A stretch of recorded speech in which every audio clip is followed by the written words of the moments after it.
Welcome to MMDA Metro Base. Nandito po tayo ngayon sa ating command center kung saan nakikita natin ang pagmomonitor ng mga video cameras sa buong Metro Manila. Ito yung mga kamera na nakalagay sa iba-ibang lansangan kung saan may jurisdiction ang MMDA. Sa ngayong araw na ito, ating i-explain kung ano yung NCAP. Ano ba yung NCAP? No Contact Apprehension Policy. Ito yung sistema natin sa pag-enforce ng mga batas, regulasyones, at iba pang mga kautusan na dapat sundin ng mga motorista na gumagamit ng iba-ibang lansangan sa buong Metro Manila. Dito, wala tayong traffic enforcer na involved, kundi nandito kami sa Metro Base sa pamamagitan ng mga kamera nakalagay sa iba-ibang strategic na lugar para tingnan ang mga actuations ng ating mga drivers at road users sa mga lansangan. Pero sa NCAP, hindi naman basta-basta nahuli lang ng huli. Meron namang proseso. Papakita namin sa inyo ang prosesong ito. May mga AI cameras tayo sa buong Metro Manila. So, yung AI camera natin, nakaset yan na mag-detect ng mga violation. So, nakikita nyo nagpa-flash yan. Pag nag-flash yan, kumuha yan ng picture. Yung picture na yon ay ibabalidate ng ating mga tao dito. Human, hindi AI. Okay?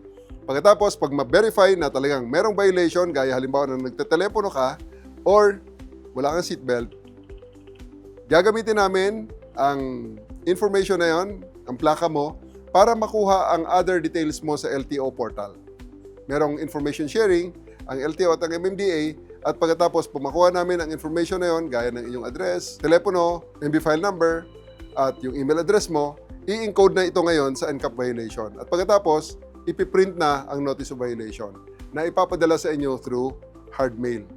Kaya isang paalala sa ating mga kababayan, pag tayo nagbabiyahe, hindi porke walang traffic enforcer ay hindi tayo susunod sa mga regulasyones. Most especially yung seatbelt at yung paggamit ng telepono habang nagmamaneho. Meron tayong isang motorista na may multa ngayon na 800,000 plus dahil sa NCAP violations. Ang kanyang pinaka-common na violation ay ang paggamit ng bus lane at sa huling tala, 36 times niyang violate ang bus lane. Every time na pumasok sa bus lane, nakukuhanan siya ng ating AI camera. Ang first offense kasi niyan ay 5,000, ang second offense ay 10,000, ang third offense ay 20,000, and subsequent offenses ay 30,000. Kaya umabot ng ganon, kalaki ang kanyang multa. Kung gusto niyo namang ma-verify kung talagang lihitimo na meron kayong violation na nakarecord dito sa ating NCAP, pumunta na lang kayo sa myhulika.mmda.gov.ph. Yan po ang ating official website para sa NCAP verification.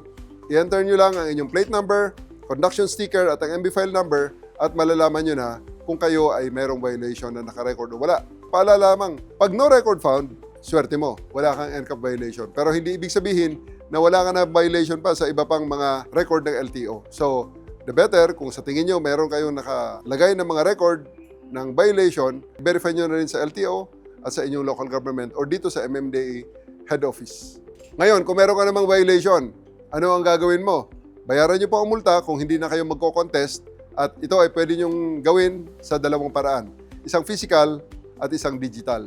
Sa physical, punta kayo rito sa ating head office ng MMDA sa ground floor. Meron po tayong bayaran dyan. At sa Robinson's Galleria Satellite Office ng MMDA, pwede po kayong pumunta at magbayad ng inyong violation. Or, kung gusto nyo naman, online nyo na lang gagawin, pwede nyo namang bayaran yan sa pamamagitan ng GCash, Maya, Bayad App, iCash, at iba pang mga payment portals na available na makikita nyo rin sa ating website. Kaya sa mga kapwa motorista natin, siguraduhin natin na lagi tayong sumusunod sa batas trapiko. Importante na disiplinado tayo kahit na walang nakatingin na traffic enforcer. Ito ay para sa ating kaligtasan at ito rin ay para makaiwas sa mga multa na maaring maipataw sa inyo sa mga violations na inyong magawa. Yan lang po. Maraming salamat at magandang araw po sa ating lahat.